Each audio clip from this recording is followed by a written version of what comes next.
Hello everybody and welcome back to Cupid. Alright, so we're on chapter 3.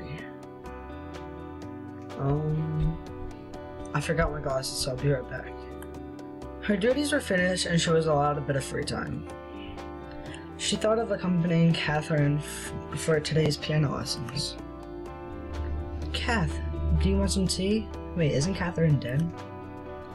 The girl didn't look her way. But I thought Catherine was dead, though. She continued to churn out the bitter, melancholic sound of her piano. Rosa sighed, and her shoulders slumped in defeat. So is this like before Catherine died, I guess? She placed the food on the table. She sat on the stool beside the piano, twiddling her thumbs, while her best friend continued to stew in her foul mood. Is that a new composition? It sounds nice. Nowadays, you make a new piece every day. It's a shame they're all so sad. Catherine didn't reply to that, but when she spoke again, her words were bitter. I saw them again. Those degenerate louts. No shame at all. Kath. Alright. Consenting damn adults and all that. At least they have the decency to close the door. Sometimes I dare say that they want to get caught. When I walked in on them this morning, eating each other's faces, they had this look on them, like they were daring me to say something. I don't know how to say that. I think it says coy? I don't know about that. Coy, do they want my applause? Very nice technique, sire. I very much like the way you swap spit with my sister. Great tongue action. Tris Mervidix. I don't know if I said that right. I'm just trying my best, guys. And he even has the gall to speak to me. Be a dear and put them on the table, Catherine, he even said. Oh, he even said, like I'm a soft-headed giggle mug of a maid. He wanted me to get annoyed, I just know it. Well, for sure, I am. Again, I'm trying my best. I don't know French. I'm pretty certain it's French. I don't know. Catherine turned to tea and pastries, suffering the buttered bread in her mouth. Of stuffing. Easy there. Those damn things. These damn delicious things. She said the last part angrily, as if she blamed her troubles on the food's relish. Rosa giggled in spite of herself. Catherine wiped her mouth in mock anger. What are you laughing at, wench?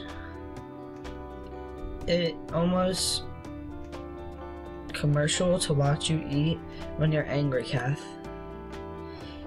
You're like the giant monster that attacked defenseless towns in horror books. Oh yes? Catherine made tiny squeals and picked up another piece of bread. No, please spare us. She adjusted her voice and boomed out, oh, excuse me. No, please spare us. That Catherine monster of the deep doesn't show mercy to anyone. She dropped it in her mouth and chewed savagely. Yum, annihilation is delicious with tea. The two girls agreed. Catherine's rare smile turned into a ruthful laugh. And soon, Rosa felt her mood turning somber again. What happened anyway? Aren't you annoyed by it too? Sister has changed ever since she started helping that chateau. Now it's all Gwilda May this, Gwilda May that. As if she wasn't already married, ugh. She doesn't even care about the people talking behind her back. I don't know what happened there. I'm tired of running around picking fights with gossipers. She hasn't even visited home for long. Father misses her a lot. He always asks about her. Father had worked so hard all these years just to give us a comfortable life. Now he is sick, and all she cares about is that dastardly Marquise. Rosa shrugged.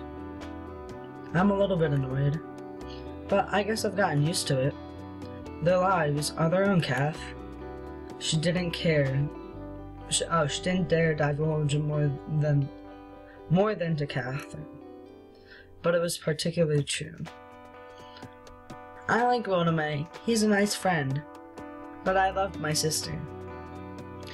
If they want to stay together, then why not fix this and have at it? But what irritates me to my damn snatch is the way that they are with each other. Catherine recently found the use of expletives endearing in her speech. Rosa hoped it was a phase. They are miserable. They have... Oh, any halfway can see that. Yes. I've told Emily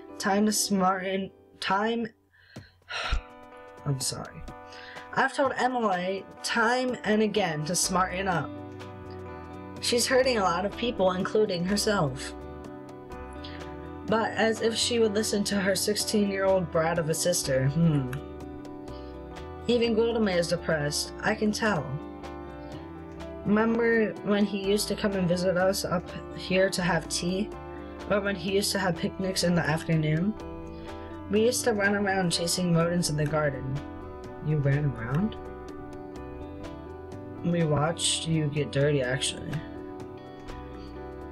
That is very true, you knitheads. Back then, it used to be fun visiting the chateau. Nowadays, we can barely even see him. He just stays in his burrow all day, brooding. Is it something adults subject themselves to, like a torture ritual? I really don't understand why two people are clearly unhappy keep at it. Rosa did understand. At least some part of her did. She couldn't exactly explain how pain and love worked. All she knew is that it had something to do with an absurd, obsessive amount of hope. She felt her mother tugging at her mind. She loved Mother so much. Living with the Parades gave her ample comparison to her former life. She had finally accepted that Mother was cruel. And yet Mother still gave her love and kept her from wanting. Was that crazy? Perhaps it was the only love she needed. Perhaps it was what she deserved. Rosa shook the thoughts off her mind and just shrugged. I know you were just worried about your sister, Kath. But they will figure it out soon. They will figure it out. Humans learn. Look at you, all profound and such. You read any good books lately? Just the riveting account of The Ugly Duckling and Baa Black Sheep. Ah, the classics. I don't know how you put up with it, though. I hate reading words. In order to write, I have to learn how to read first. I want to write. Why would you want to do a dastardly thing like writing? Why would you want to hit some crazy strings until your fingers bleed? The two friends laughed again. I want to remember things. I want to write them down. But most of all, I want to feel the way you do when you play the piano, Kath. Oh? The way you look when you play, you are passion and bliss in musical form. It feels like love, like magic. You inspire me to do something fulfilling and grand. Well, I'm sure you will. Hey, why not write a play one day? Oh, let's do it. You write an amazing play, and I shall provide the music. We'll travel around the country and perform. We'll make lots and lots of money and gain lots of followers. We shall be known as the Parade Caravan of Wonders. Parade? Are you sure? Puns are the best, trust me. That sounds damn batty, Kathy. Ugh. From this day forward, nobody is allowed to call me Kathy ever again. The sound of a knock interrupted their giggles. Catherine, it's me. I need to discuss something important with you. Frustrated, Catherine pouted at the sound of her sister's voice. She turned back to her piano and began to pound a sarcastically happy tune. Rosa stood up to open the door. Hello, Rosa. Madam. She had seen a little of the older Parade sister recently, and it astounded her how old she had begun to look. Her once radiant face looked tired and harrowed, almost crone-like. Under her eyes hung huge bags. And yet, she still looked quite dignified, full of pride and pomp. There was an extra rogue on her skin, and her demeanor was elegant. It was as if pride and her only source of nourishment these days. Do you mind giving Catherine and me a moment of privacy? It's Catherine and I. Get it right. Mic drop. Sizzle. Burn. I'm sorry. I roasted you too hard. Please forgive me. Rosa gave a small bow. Of course not, madam.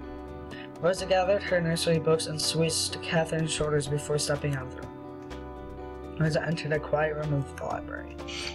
She was about to approach the table when she noticed Guadame already occupying a seat. He was writing something in a book, something immersed in the activity. Rosa stopped dead in her tracks. Why are you so nervous anyway? Just ignore him. He doesn't seem to notice you. Fortunately, Guadame lifted his head and saw her by the door. Oh, hello, Rosa. Rosa took a step back. Maybe it was best to walk away, as if this were a mistake. But wouldn't that be rude? He had already seen it after all. But she had never been alone with him. It was just too awkward. Well, why don't you just go in? It was going to be fine. They had conversed normally before. Yet, that was because Catherine had been around to disperse her awkwardness. Now I look like an idiot. Guadame watched her pace in front of the door in amusement. Rosa decided to go in. She had already embarrassed herself enough anyway. There was a little left to lose. Besides, there was nowhere else to go in the big house. She had already gotten lost in its hallways, much to the annoyance of the maître. The library was her favorite place. If she stayed quietly in one corner, Rosa was sure they wouldn't bother each other. She took a seat in the farthest corner of the table and opened her book. Oh no, he's actually standing up and walking over. No, you horrible man, just sit over there while I sit over here. But Guadame was already beside her, peeking at what she was reading. A cold sweat spurted against her scalp. Rosa, that book. Rosa began shouting nervously. I know it's a children's book, sire. I'm teaching myself to read. I know most commoners don't really bother, but I want to learn. So please don't laugh or mock me. Guadame pointed to the book. It's upside down. Rosa stared at it. The ducks in the picture had their feet up in the air. Rosa squirmed, feeling the heat on her cheeks. She couldn't think of anything more embarrassing. I'm sorry. Guadame's face lost its cheer. What do you need my forgiveness for? Rosa looked at Guillermo. His eyes lacked the gentle glint they usually had.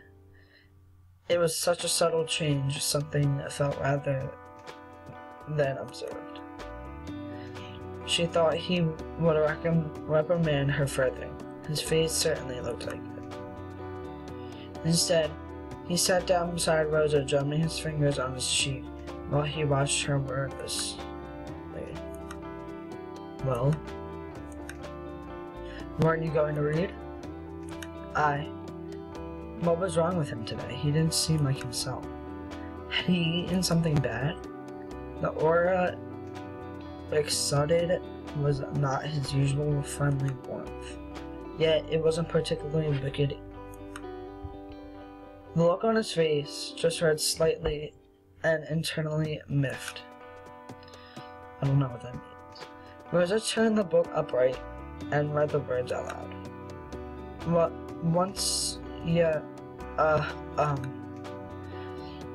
That is the U with the short sound. It is pronounced like this. Guillermo made a sound with his face still in lazy stare. Rosa nodded and continued. Her nerves were frazzled, but she was actually at ease in his presence.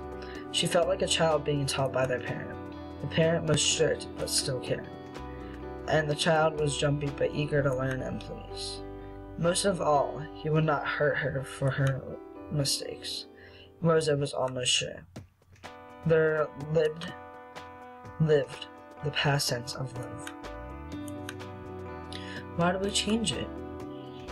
It is a rule in grammar that... Grammar? Guillermo narrowed his eyes at her. Do you even know your alphabet?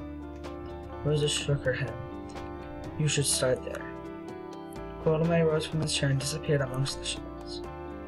Left behind an old, thick book covered in green felt.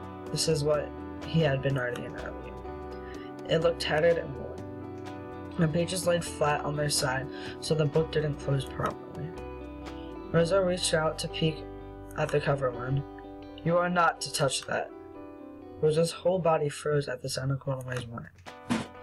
Guillermo's stare followed her, even as she whispered numerous apologies under her breath.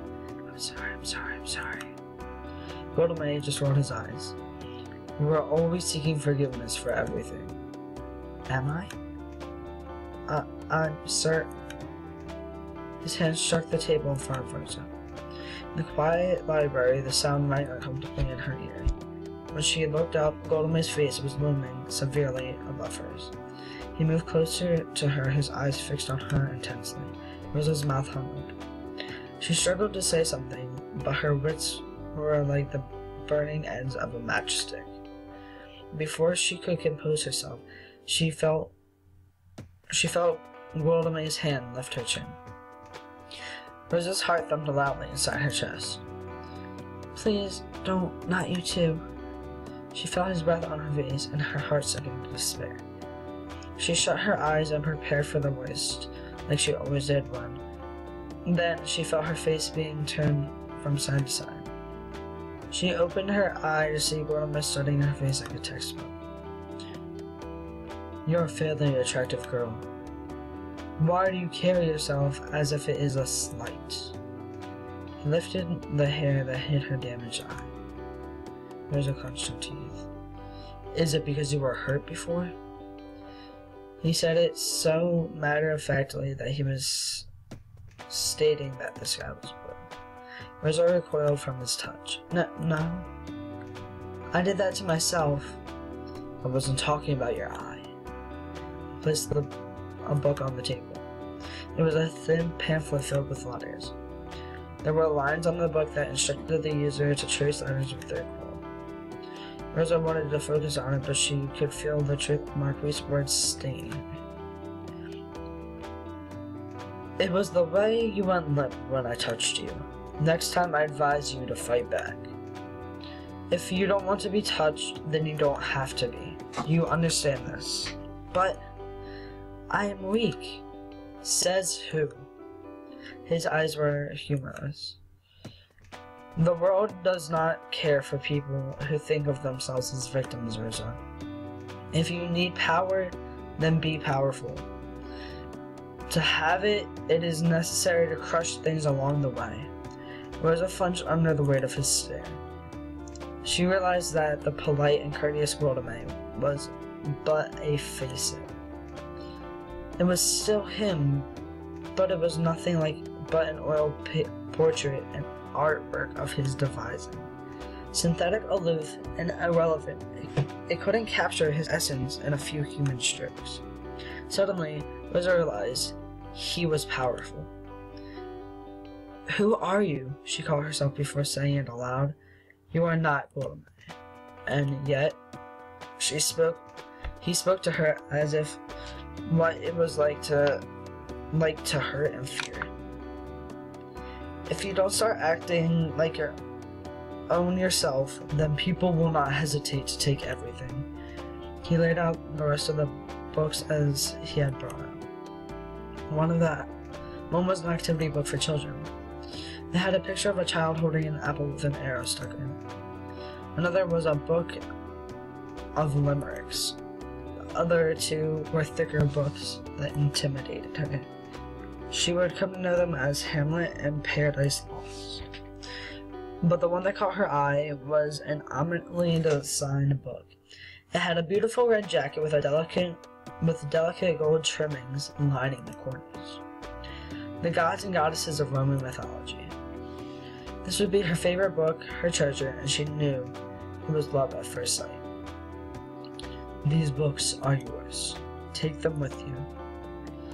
Read the thin ones first, and then gradually build her vocabulary with the thicker ones." Rosa ran her hands over the skin of the red book. She opened the cover gingerly as if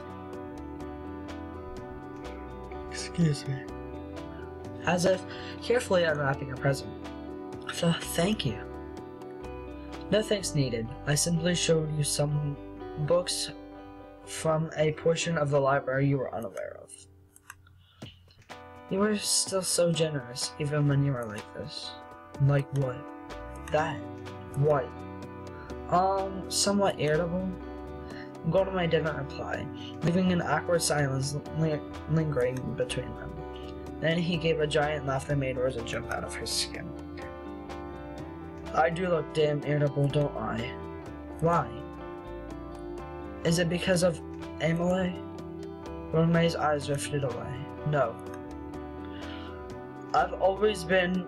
You just pointed it out.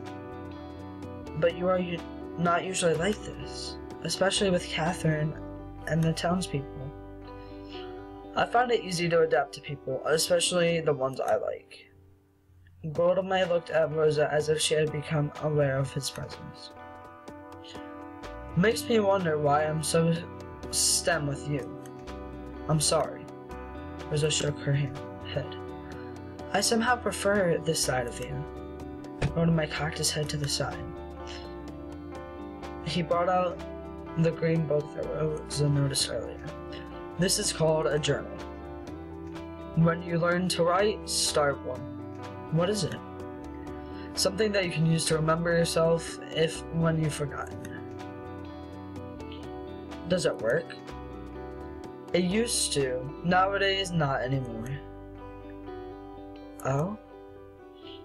"The act itself is only thing I remember.